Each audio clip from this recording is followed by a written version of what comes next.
안녕하세요. 안녕하십니까? 오늘 설명드릴 강의 동영상은 저번 시간에 전력용 콘덴서 과보상 문제의 대책에 대한 개념 설명 1편을 설명드렸고요.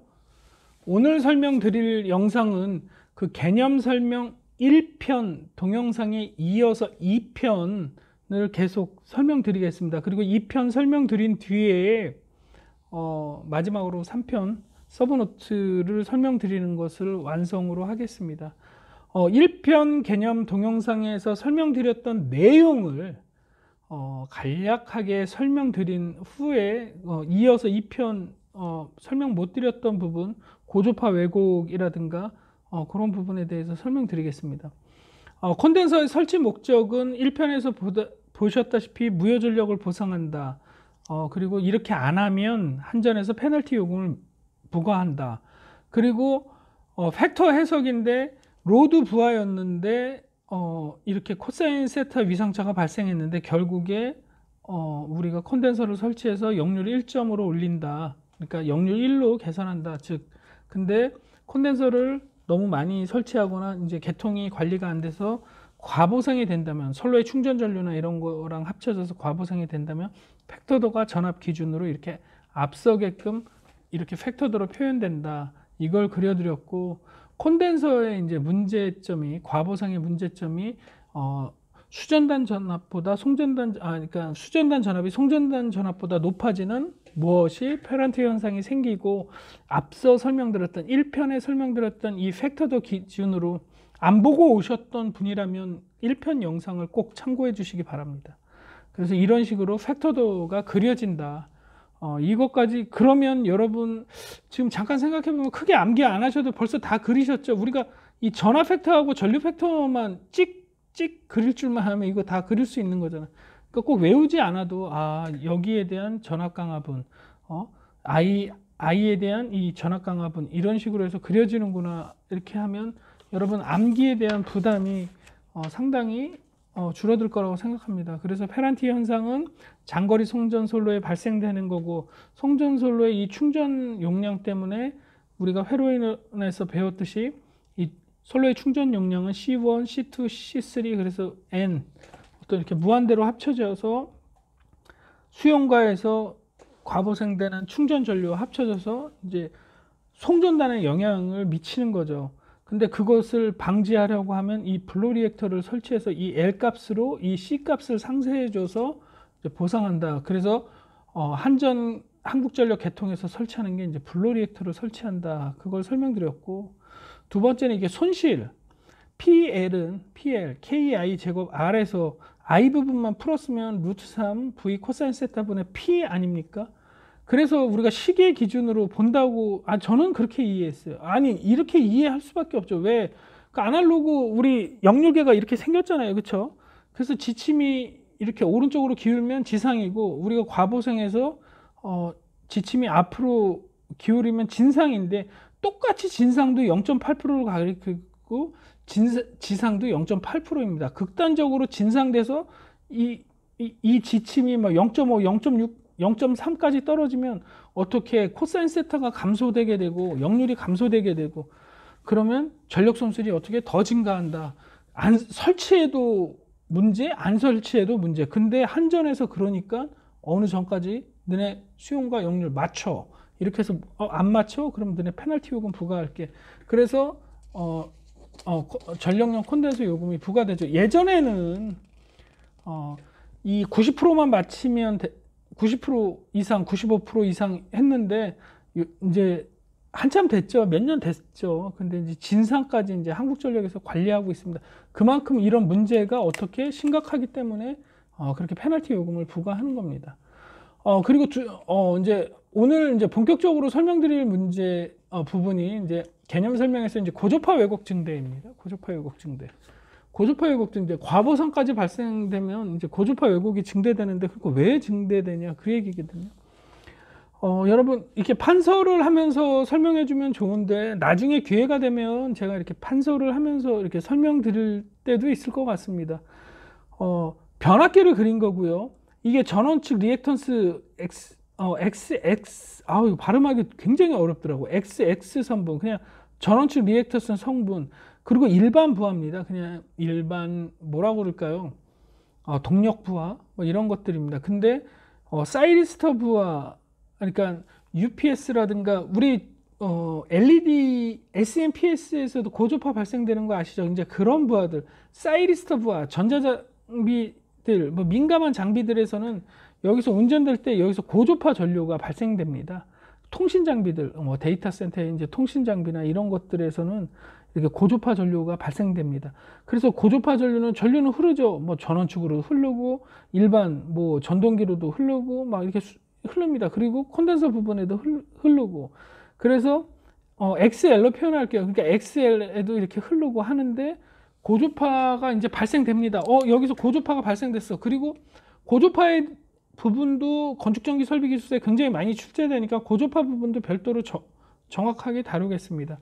근데 이 XL 기준으로 볼 때 XL인데 여기 앞에 NXX, NXL, NXC, 이 NNNNNN 이게 뭐냐면 N차 고주파를 말하는 겁니다. 여기서 3차 고주파가 발생됐지, 5차 고주파가 발생될지, 뭐 9차 고주파가 발생될지, 뭐 11차가 발생될지, 13차 고주파가 발생될지 모르기 때문에 요 앞에 붙어 있는 NNNNNNN은 N차 고주파를 표현한다. 그렇게 생각하시면 될 겁니다. 그래서 똑같은 똑같은 회로도인데, 회로도라고 표현할게요. 여기에 N만 붙은 겁니다. 왜냐하면 이 고주파가 발생되는 것들을 표현해야 되기 때문에 N 이걸 다시 그려준 겁니다. 우리는 이걸 항상 등가회로로 표현해야죠. 우리는 회로 이론도 배웠고, 공학, 그러니까 기술을 공부하고 계시기 때문에. 그래서 이 부분을 이렇게 등가회로로 표현한 겁니다. 그래서 전원이 있고, 전원축 리액턴스가 있고, 리액턴스 성분이 있고, 이제 콘덴서 성분이 있는 겁니다. 그래서 이렇게 이제 고주파 전류가 이렇게 흘러 들어가는 겁니다. 그래서 앞에 NNNN 써준 거는 N차 고주파다. N차는 3차 고주파, 5차 고주파, 9차, 11차 뭐 이렇게 나가는 거기 때문에 그 어떤 고주파가 흘러갈지 모르기 때문에 N차 고주파라고 N이라고 표현하는 겁니다. 그래서 이렇게 등가회로로 표현할 수가 있는 거고, 고주파가 이제 전원축으로도 가고 이렇게 흘러가는 것을 등가회로로 표현한 겁니다. 그러면 왜 왜곡이 증대되냐, 그 부분인데요. 이제 고주파 왜곡이 증대된다고 이렇게 등가회로로 그래서 설명드렸는데요. 같은 그림입니다. 같은 그림이고, 이제 똑같은 거고, 부하인데, 이제 고주파가 발생되는 부하고, 여기는 N을 안 적었네요. 그러니까 NXX, 이제 고주파가 발생되는 걸 표현했는데, 여기 간단하게 적었습니다. 이 임피던스 분담 회로에 의해서, 만약에 전원 측 임피던스가 콘덴서보다 크면, 여러분, 전류는 저항이 적은 대로 흐르는 거는 우리가 전기 기사까지 공부하셨기 때문에 다 알고 계시지 않습니까? 콘덴서, 제가 러쉬 커런트 도립 전류 설명할 때도 콘덴서는 어떻게 보면 이 콘덴서, 이렇게 간단히 그릴게요. 이게 콘덴서를 그냥 이 양동이라고 생각할게요. 양동이라고 생각하는데 여기에 전류가 흐르면 어떤 저항 성분이 없기 때문에 여기서 100%가 흐르면 이 100%의 양동이에 물이 다 담아집니다. 왜? 얘는 이렇게 충전했다가 충전 전류 방전해야 되는 게 목적인데, 근데 리액턴스 L이나 이런 것들은 막 꼬여 있죠. 그러니까 전류가 흐르기 힘든 거예요. 그래서 우리가 히터, 열내는 부하도 여러분 알다시피 그 어떤 화재가 발생하지 않는 코일을 어떻게 배배 꽂지 않습니까? 여러분 이렇게 실무에서 많이 보신 분들도 계시고, 설계하시는 분들은 실질적으로 못 보신 분들도 계시는데, 어떤 현장에 계신 분들은 많이 보셨을 겁니다. 왜 열나냐? 전류가 흘러야 되니까 못 흘러가니까 열나는 거잖아요. 그 열을 이용한 게 그렇게 히트하고 또 다르게 응용할 수도 있겠죠. 그래서 임피던스 분담 이 법칙에 의해서 전원 측이 콘덴서보다 크면 당연히 전원 측으로 고주파가 흘러 들어가지 못하고 어떻게 콘덴서로 유입된다. 그리고 근데 반대로 전원 측보다 이 콘덴서가 더 크면 어떻게 내가 크고 네가 작고, 그러면 이 고주파가 어떻게 전원 측으로 막 이렇게 확대되는 겁니다. 그러면 그래서 여러분 K 팩터 TR을 쓰는 게 이런 것 때문에 고주파가 전원축으로 확대되기 때문에 K 팩터를 쓰는 거고, 또 고주파 필터의 원리도 여기서 간단하게 설명드릴 수가 있습니다. 유도성 부하, 이 등가이로를 이렇게 표현하면 NXL-NXC, N은 N차 고주파라고 표현했죠. 그리고 콘덴서는 마이너스 용량성이기 때문에 마이너스를 표현하는 거고요. 만약에 이게 0보다 크면 유도성 성분이죠. 0보다 크기 때문에 내가 유도성이야. 그러니까 고주파 영향이 없습니다. 그래서 이제 직렬 리액터나 이런 것들을 6%, 100%, 그러니까 5차 고주파에 대해서 100% 기준 6%를 설치하는 거. 그래서 항상 유도성으로 맞춰지는 이유가 이런 이유 때문입니다. 왜 전원축으로 확대되는 거 방지하기 위해서 직렬 리액터를 설치하는 거고, 이 등가회로를 이렇게 표현하면 NXL-NXC가 극단적으로 같다. 두 개가 같아요. 이게 같아. 이게 같아. 0이야. 그럼 어떻게 되죠? 직렬 공진이 발생하죠. 직렬 공진이 발생하면 이게 0이야. 그럼 완전히 콘덴서보다 더 이렇게 흡수할 수 있는 조건이 되는 겁니다.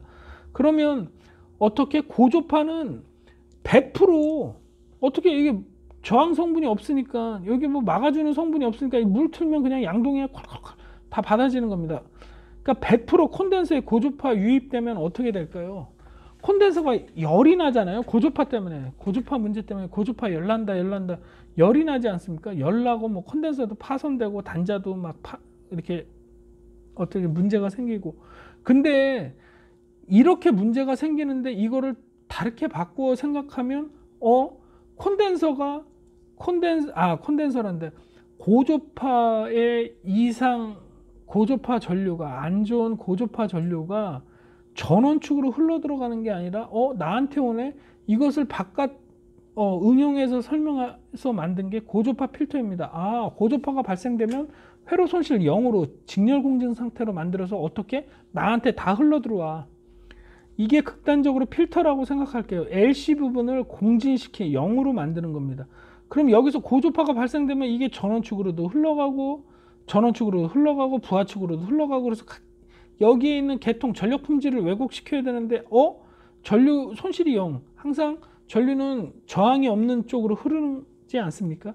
그러니까 이쪽으로 다 흘러 들어가는 거야. 이 0점. 왜 그러니까 어떤 저항 성분이 없으니까 다 일로 흘러 들어가서 여기서 접지만 잡아주면 어떻게 필터가 돼서 땅으로, 그러니까 어떤 필터에 의해서 고주파를 대지로 뭐 흘려보내든지 그렇게 되는 겁니다. 그 원리입니다. 그래서 다른 데로 흐르지 말고 나한테 와.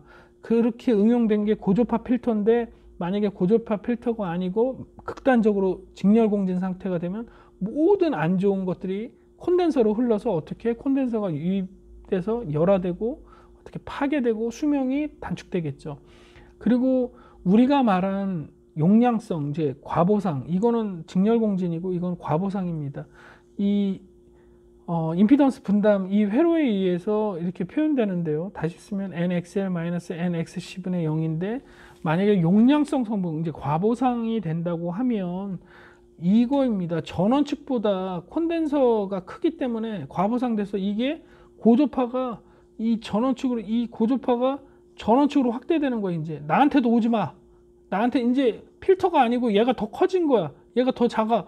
그러니까 고주파가 일로 흐르려고 하다가도 이 전원축으로 흘러 들어가는 거죠. 그럼 어떻게 될까요? 이제 전원축 변압기에 계속 영향이 되죠. 그래서 이렇게 데이터 센터나 어떤 통신 설비를 중요하게 생각하는 그런 부분에 대해서는 뭘 한다? K-팩터 TR을 설치한다. 이 K-팩터 TR도 10점짜리로 나오고 25점짜리로 나오고 면접으로도 물어보는 문제입니다. 다 이런 것들이 하나하나들이 문제로 출제될 수 있는 것들이죠. 그래서 이런 원리로, 이런 거의 문제로 인해서 직렬 리액터도 설치하고, 그래도 안 돼. 또 이렇게 더 이렇게 좀 안전하게 뭐 우리 설비를 보호하고 뭐 전력 품질을 향상하기 위해서, 좀 변압기의 내성을 향상하기 위해서 이런 이유에서 K-팩터 TR을 설치한다. 그래서 용량성 공진이 되면, 이제 과보상이 되면 문제는 전원축으로 확대돼서 이제 전력 품질도 왜곡하고 어떻게 변압기에도 영향을 준다. 이게 과보상이 되면 또 이런 현상이 발생됩니다. 문제점이. 그리고 손실이 발생됐고, 그래서 이게 간단하게 이제 키워드로 좀 정리했는데요. 앞서 설명드렸듯이 페란티 현상이 발생되고, 그쵸? 그리고 두 번째, 잠깐 도면 보여드리면 여기에서 손실까지 설명드렸고요. 그쵸? 아날로그 계기로 손실까지 설명드렸고, 고주파가 전원계통으로 왜곡된다, 전력 품질이 왜곡된다. 왜 이렇게 용량성으로 공진되니까, 용량성 성분이 되니까, 왜 전원 측 임피던스보다 콘덴서 임피던스가 커지기 때문에, 왜 과보상이 됐기 때문에 일로 흘러 들어오지 못하고 전원 측으로 흘러 들어간다. 그러니까 어떻게 될까요?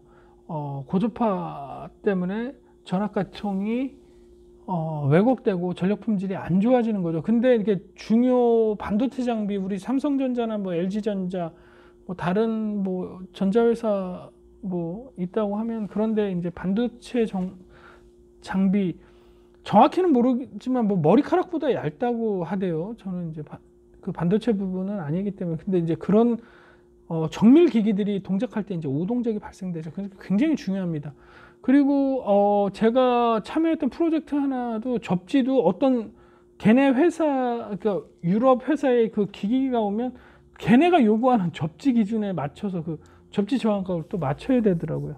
그리고 AVR도 설치돼야 되고, 자기네들이 원하는 그 볼테이지가 정확히 들어가야 되기 때문에 그런 게 있습니다. 그러니까 그런 민감한 기계들한테 영향이 있는 거죠. 그래서 기술사로서 이런 것들을 알고 있어야 되는 거죠.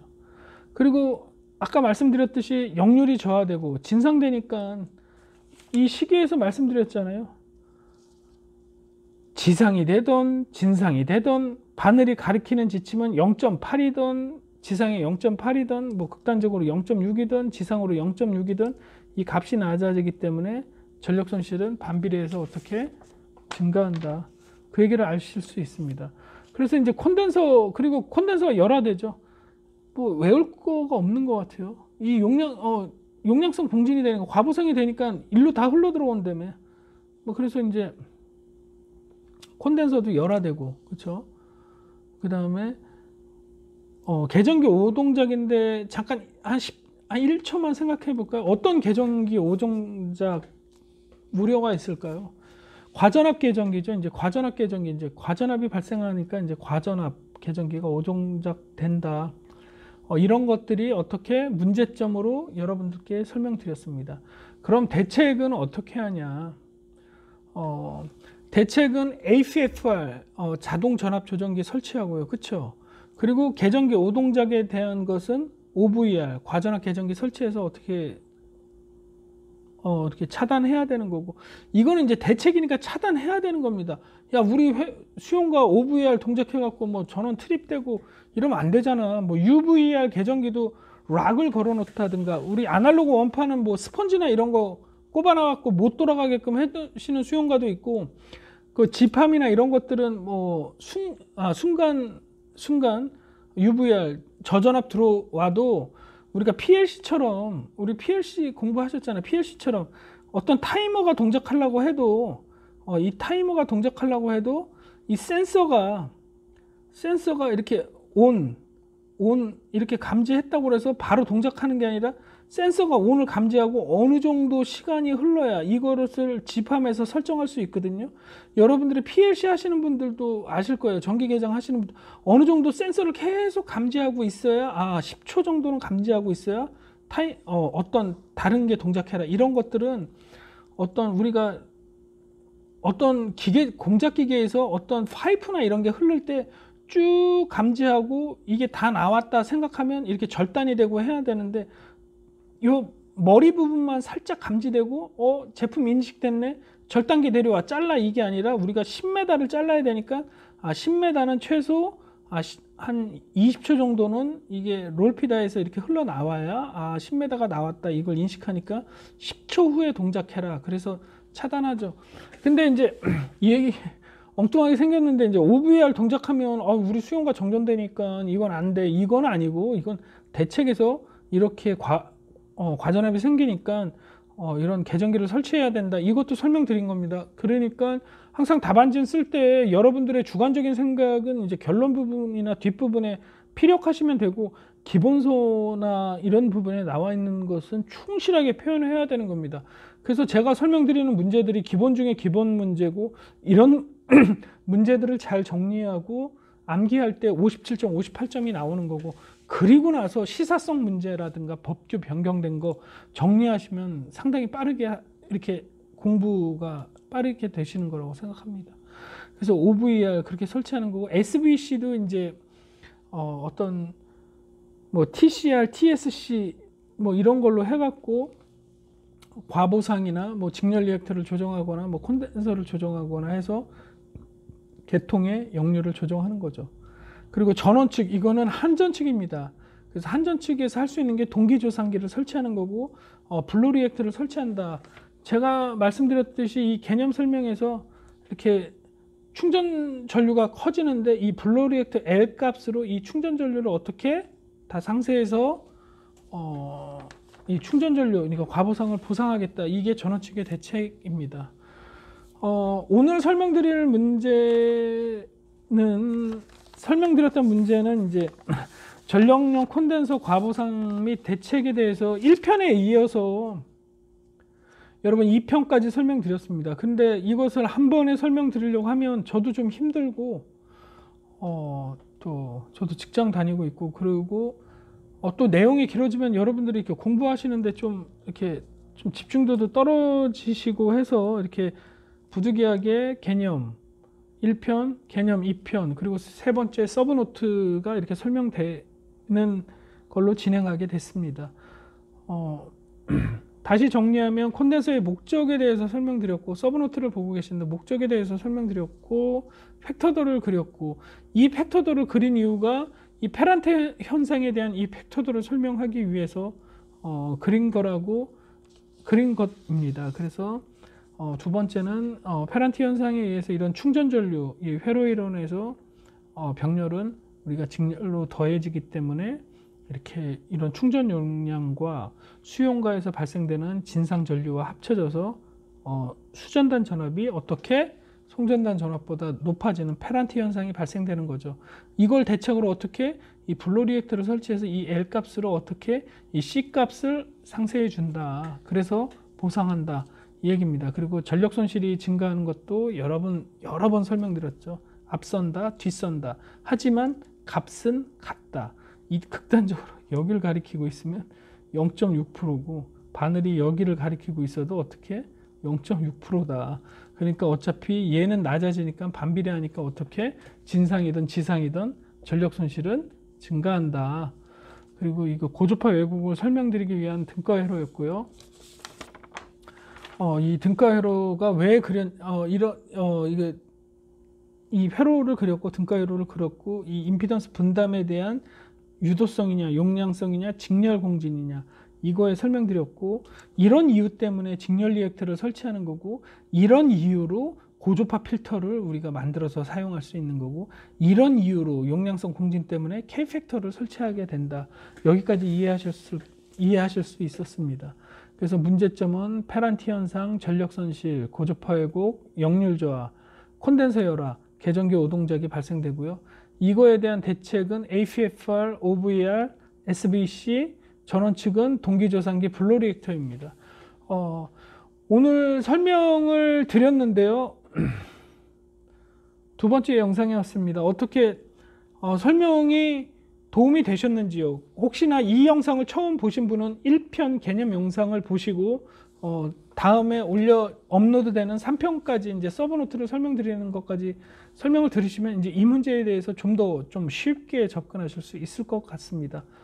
오늘도 끝까지 시청해 주셔서 감사하고요. 혹시 동영상이 조금이라도 도움이 됐다면, 조금이나마 여러분 이해하시는 데 도움이 됐다면 구독해 주시면 저도 좀 영상 제작하는데 좀 기분도 나고 큰 힘이 됩니다. 그리고 혹시나 정말 도움이 되셨다면 주위에 공부하시거나 이런 분들에게도 좀 제 채널을 소개시켜 주시면 정말 감사드리겠습니다.